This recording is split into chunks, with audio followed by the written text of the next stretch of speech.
Ladies and gentlemen, welcome to Crosshair. I have with me Anirudh, who is a military history buff. We are going to be discussing various issues related to the 1965 war, which is based on my book, A Western Sunrise, which came out on the 5th of October 2021. And also we'll be talking about 1962, the war that was in subsequently, and various other books. Anirudh, maybe you should give the raison d'etre of this show. Why are we doing it?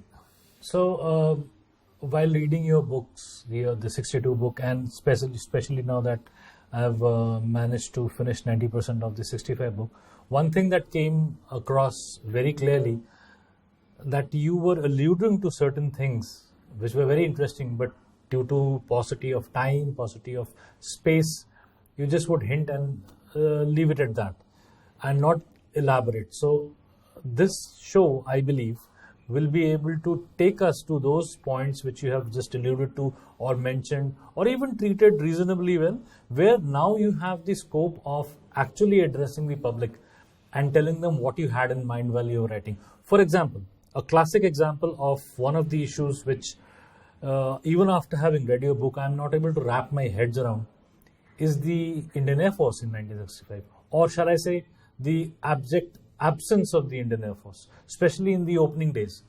So when Pakistan was going hammer and tongs at us on 1st of September, there were no ground support sorties. On 6th September, when we stepped across the IB and went towards Lahore, for the first 24, 48 and maybe more hours, we were getting battered by the sabers of PAF. There was no IAF to be seen. So how would you address what I would consider is to be one of the most glaring lacunas of our military jointness, military strategy, tactics at every level? As far as I am concerned, 65 Indian Air Force was a disaster. I'm not even talking about the fact that we never used Air Force in 62, which probably we will once we come to that book. So can you throw some light on what happened here? What went wrong? Well, to be fair to the Indian Air Force pilots in 65, we won't call it a disaster, though the statistics probably does support that argument, because I think we shot down, we probably destroyed 22 or 23 Pakistani aircraft. We lost 75. That's an incredibly high number, but a lot of them were destroyed on the ground. The performance of the Indian Air Force pilots was outstanding in air-to-air dogfights, etc. So let's get that part of it clear.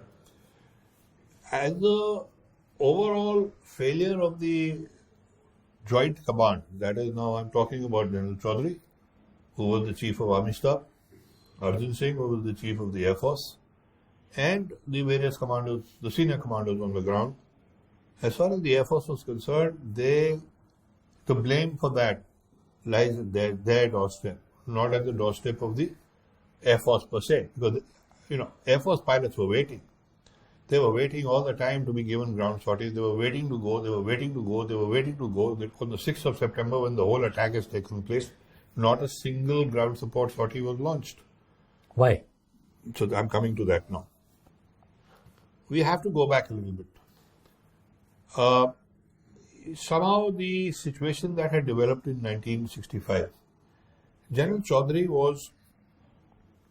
had abrogated to himself the role of the one man advising the government of India, and he basically was 10 years senior to Arjun Singh. 10 years. Now, in any service, you and I pass out of the academy together. My IC number is 1 more than yours. You will serve me for the rest of your life. हम यहाँ 10 साल की बात कर रहे हैं. 10 साल में तो चाचा, भतीजा, दादे भी हो जाते हैं, in the armed forces. Correct. So, you had General Chaudhary, who also outranked him. He was a 4-star. Arjun Singh, for example, was a 3-star. So was Admiral Sonam. Both were given their 4th star, upgraded to the chief level, rank-wise, after the war, after 1968, after they had retired. And in the case of Marshal of the Air Force, Arjun Singh, he got his 5th star even later. So here you had General Chaudhary, who sort of was the karta dharta of the whole thing. Almost like a de facto CDS. Absolutely. Absolutely. And unfortunately, he himself had a complete, almost like a mind block when it came to the Air Force. And there have been various fallouts of this. It's not that it was something which was not discussed. Now, let me go to the example of General Narenjan Prasad, who unfortunately has been literally painted with a black brush. You know, he was a coward, he did this, he did that. Now, Narenjan Prasad wasn't a coward by any stretch of imagination. Look at his record. He commanded one squadron. He was in the army. In one of the battles of the World War II, forgetting the exact one, in Burma, he had performed as the FAC, the Forward Air Controller, got absorbed into the RIAF, commanded one squadron, comes back to the army.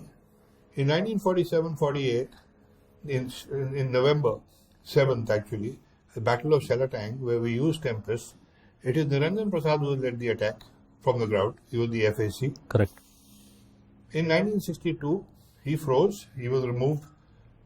Did he freeze? That also in my 62 book I've talked about. It was Bogi Sen who actually sacked him at Tawang after what happened at Namkachu. It was the Right. 4th Infantry Division? It was the 4th Infantry Division, and then he was given command of 15th Infantry Division. Now, what happened later, General Harbaksh and Jogi Dillon had a lot to say about it. And unfortunately for him, his jeep got captured with his documents and the Pakistanis went to town. But let's go a little further back. The entire planning for the operation was during Operation Ablaze. Correct. He was commanding the key division, which is 15th Division, which had to move down the Grand Trunk Road. He kept saying, this whole plan is woolly-headed. Where is the Air Force? How can I move without the Air Force? Because the Pakistani Air Force is not going by what your dictates are. They're definitely going to come for me, and that's exactly what happened when 3 Jat have actually got to the Ichukal Canal on day 1. B echelon and F echelon vehicles, which are all support vehicles, were all destroyed. There wasn't a single vehicle which was not burning on that highway. Correct. It was almost sitting Pakistan ducks. 19 Squadron had a field day with Hyder Ali, whatever that guy's name was. They used to call him Nosy Ali, whatever. He was fantastic performance because they were not opposed. They were shooting up anything that moved. And it's all very well, later General Harbaksh, to cover up this complete glaring lack of having brought the Air Force in, says, oh, the Pakistan Air Force had minimal impact on operations. What's he talking about? How? Your entire thing has come to a grinding halt and you're saying minimal impact? The Air Force was finally started getting into its act much later. See, even Chum, what happened? Now, I'm going to say something about Chum, which is, I've said it in the book. General Chaudhary was in Srinagar at 10 o'clock in the morning when Operation Grand Slam has started. 1st September. It used to take a Dakota 3.5 hours at that time to fly from Srinagar to Palam. Correct. Actually, Safdarjung in this case. Alright? 10 o'clock he takes off from 10 o'clock in the morning. from Badami Bagh. From Badami Bagh. 10:30 he is airborne from Srinagar airfield, the old airfield. And he lands in Delhi at 4 o'clock.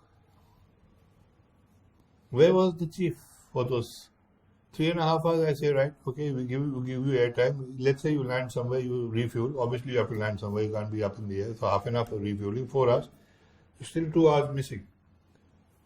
He went to Pathankot. On his way back. On his way back. And he is the one who has actually, in my opinion, taken the decision to... Suri was the guy who was commanding the base. And you see, where was the time? When he landed in Delhi at 4 o'clock, he has briefed Arjun Singh that, look, we better launch air sorties, etc. Arjun Singh has, they walked into Chavan's office. Chavan has said, go ahead. And immediately the orders have been given. So where was the time for Arjun Singh to have actually said, use vampires, don't use misters?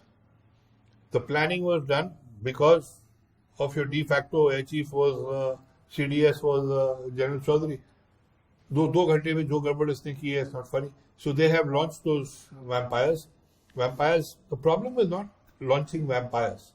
The problem is there were no bomb lines. how the hell did they know what is on our side, what is on their side? They've gone and shot up a lot of our own Correct. vehicles and stuff like that. Blue on blue. Okay, and then later, the Mysteries have also gone in later, but the fact is we lost 4 aircraft immediately. And these kind of decisions have been all over the place, you know. In Kalai Kunda, we lined up our aircraft and we were waiting to get shot up. I mean, you know, the sabers came all the way from Dhaka, they came in from the sea, they shot up everything. And then the second attack which they put in, the performance of Alfred Cook, which is the preface of the book, was actually wiped out of the history books altogether. In 1992, when I shot the film Salt of the Earth for the Air Force, we never heard of Alfred Cook. I consider that the biggest failing of my film, which is the history of the Air Force. Right. We hadn't heard of Alfred Cook. That time there was, you know, history of the Air Force. Go to that section, yaar, pe one squadron. I've heard of one squadron. Okay, one paragraph with names of people who got awards in World War II. That was the history of the Air Force at that time. 1 squadron, 2 squadron, 3 squadron, 4 squadron, 7 squadron, 9 squadron, same story. So they have actually selectively wiped out a whole lot of stuff that happened. But the Air Force started to really get into the act once the Canberra started to fly. And we really started to hit them in 1965, and had that continued, and of course the performance of the Mysteries again, one squadron going in for a daylight attack on Sargodha, fantastic performance. But again, all kinds of side deals, all kinds of things happening. Arjun Singh had a deal with Akbar Khan that you don't hit me, I won't hit you. They've tried to water that down later. That's ridiculous. They tried to water it down later, but when I was doing the research for 1992, I've spoken to the Marshal of the Air, and that time he had very categorically told me, he says, I'll quote him, he said, once they hit Amritsar railway station or something, after that the gloves were off. But what gloves are you talking about? I mean, you know, you are supposed to, where is your air support? And the Pakis were having a great time because their entire Air Force, even their preemptive strike, actually failed because they diverted the entire air effort, which was those 52 sorties had to be launched for the preemptive. They only launched 12 or 13 aircraft in the end because the rest of them were all used for ground attack. You needed to configure the aircraft differently, so you couldn't do all that. So I have a follow-up question, Kunal, on this.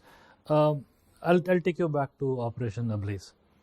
There you are talking about Niranjan Prasad repeatedly asking his superiors, which in this case would be probably General Dhillon and Harbaksh. General Harbaksh Singh, and I believe General Chaudhary was also a part of Operation Ablaze. Yeah, very much. So asking these guys repeatedly, and everybody must have known that General Prasad has experienced Air Force firsthand.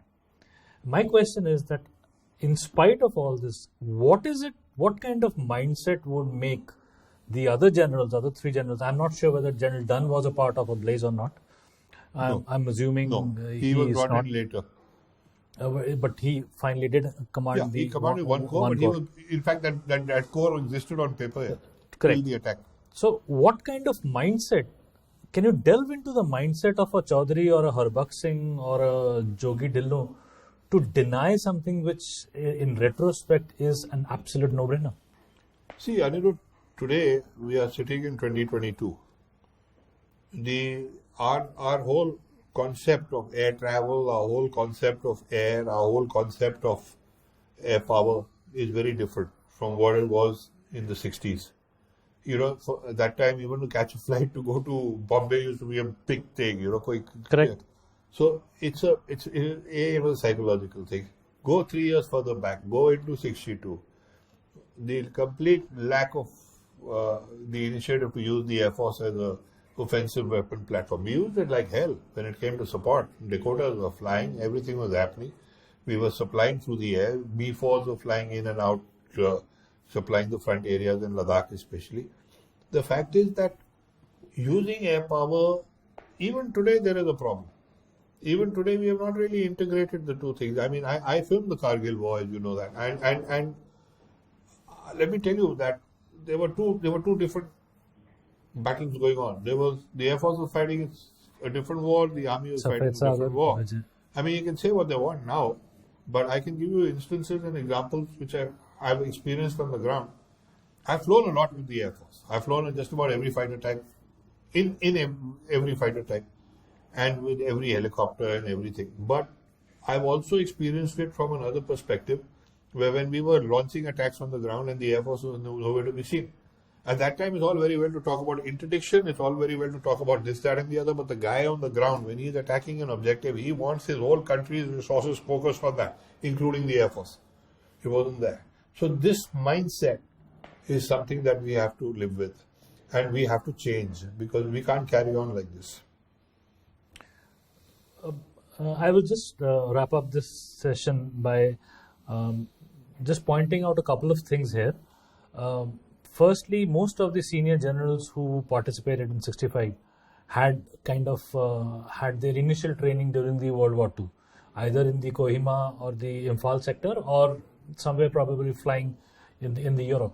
And the amount of air power used by all the allies was phenomenal. across Was phenomenal. So, in spite of the fact that they had seen what kind of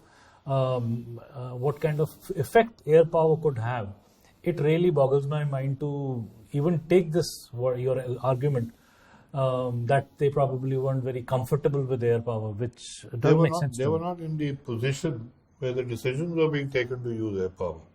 They were still, the senior most guys were the Thorats and the Timayas and the Boogie Sens, who were battalion commanders, right? You only had one chap who commanded a brigade, which was Timaya. Correct. Right? So at that level, the coordination between Army and Air Force was not done by them. Though I'm buying your argument. I'm saying yes, that in World War II it was very evident. But in the planning stages, none of these guys were involved.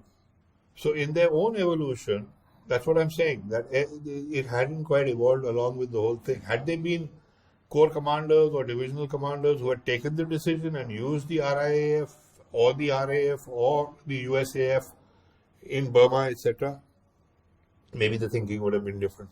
This was definitely a mental block. Including not using the reconnaissance flight. I'm forgetting the Wing Commander Nath, if I'm not mistaken. Yeah, the Canberras. The Canberras to film the abject lack of intelligence what lies on the other side of the IB. No, but they did. Was very evident. But they did. I mean, Nath sorties are part of folklore. It never reached the lower echelons. Well, there's one photograph in the book where I've got him, where you have the Chawan looking at them. Right. It never permeated beyond that. They used to go to Chaudhary, used to lie in his briefcase. They didn't get to the army commander. They didn't even know what the blooming Ichugal Canal looked like. That's criminal. That is. Of course it is. That's exactly what I'm saying in the book again and again. That is, these guys should have all been taken behind the barn and shot. Period. Thank you, Kunal. And we'll come back with another episode of Crosshair. Thanks.